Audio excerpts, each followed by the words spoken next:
Hello, my name is Kyle Ritchie, and today I will be reading from a book called Rainbow Six. Rainbow Six is by Tom Clancy, and Tom Clancy has inspired many things over the years, including a video game based off of the book called Rainbow Six Siege. It's very interesting, so let's get into it. The VC-20B flight was somewhat lacking in amenities. The food consisted of sandwiches and undistinguished wine. But the seats were comfortable and the ride smooth enough that everyone slept until the wheels and flaps came down at the RAF Norfolk, a military airfield just west of London. As the USAF G4 taxied up to the ramp, John remembered that the age of the buildings.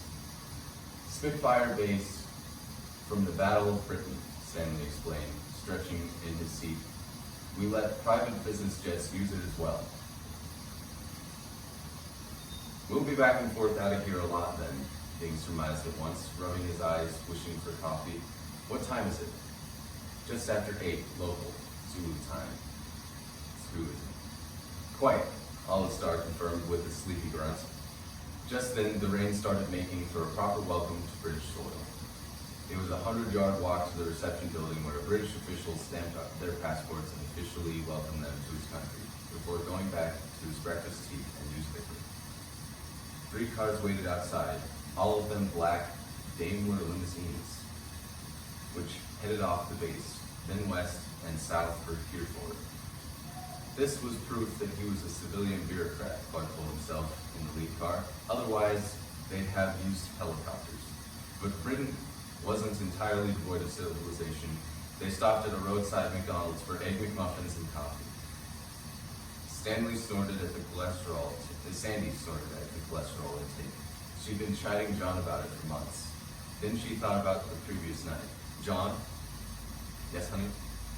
Who were they? Who were the guys on the airplane? He looked over and got a nod. Not sure. Probably Basque separatists. It looked like they were after the Spanish ambassador, but they screwed up big time. He wasn't aboard, just his wife. They were trying to hijack the airplane? Yeah, they sure were. Isn't that scary? John nodded thoughtfully. Yes, it is. Well, it would have been scarier if they were competent, but they weren't. An inner smile. Boy, did they ever pick the wrong flight. But he couldn't laugh about it now, not with his wife sitting next to him on the wrong side of the road, a fact that had him looking up in some irritation. It felt very wrong to be on the left side of the road, driving along, 80 miles per hour. Dang. Didn't they have speed limits here? What'll happen to them? Sandy persisted. There's an international treaty. The Canadians will ship them back to the States for trial, federal court. They'll be tried, convicted, and imprisoned for air piracy. They'll be behind bars for a long time. And they were lucky at that, Clark didn't add. Spain might well have been a little more unpleasant about it. First time in a long time, something like that happened. Yep, her husband agreed. You had to be a real dolt to hijack airplanes. But dolts, it appeared, were not yet in an endangered species. That was why he was the 6th of an organization called Rainbow. There's good news, and there's bad news, he memoed. The memo he'd written had begun. As usual, it wasn't couched in bureaucratese. It was a language Clark had never quite learned, and despite his 30 years in CIA. With the demise of the Soviet Union and other nation states, with political situations adverse to American and Western interests, the likelihood of major international confrontation is at an all-time low. This clearly is the best of good news. But along with that, we must face the fact that there remain many experienced and trained international terrorists still roaming the world, some with lingering contacts with national intelligence agencies. Plus, the fact that some nations, while not desirous of a direct confrontation with American or other Western nations, could still make the use of remaining terrorists, free agents, for more narrow political goals. If anything, this problem is very likely to grow, since under the previous world situation, the major nation states placed firm limits on terrorist activity. These limits enforced by controlled access to weapons, funding, training, and safe havens. It seems likely that the current world situation will invert the previous understanding enjoyed by the major countries. The price of support, weapons, training, and safe havens might well become actual terrorist activity, not the ideological purity previously demanded by sponsoring nation states. The most obvious solution to this probably increasing problem will be a new multinational counterterrorist team. I propose the code Rainbow. I further propose that the organization be based in the United Kingdom. The reasons for this are simple. 1. The United Kingdom currently owns and operates the Special Air Service, the world's foremost, that is, most experienced special operations agency.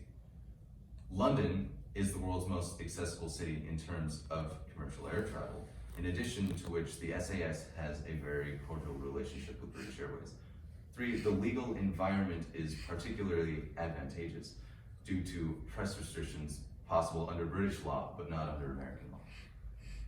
The long-standing special relationship between American and British government agencies is the 4th reason.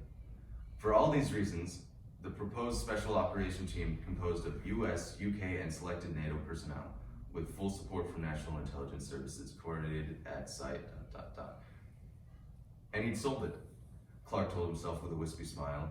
It had helped that both Ed and Mary Pat Foley had backed him up in the Oval Office, along with General Mickey Moore and selected others.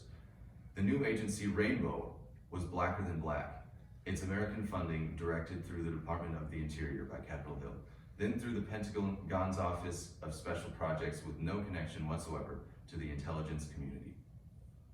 Fewer than 100 people in Washington knew that Rainbow existed. A far smaller number would have been better, but that was about the best that could be expected.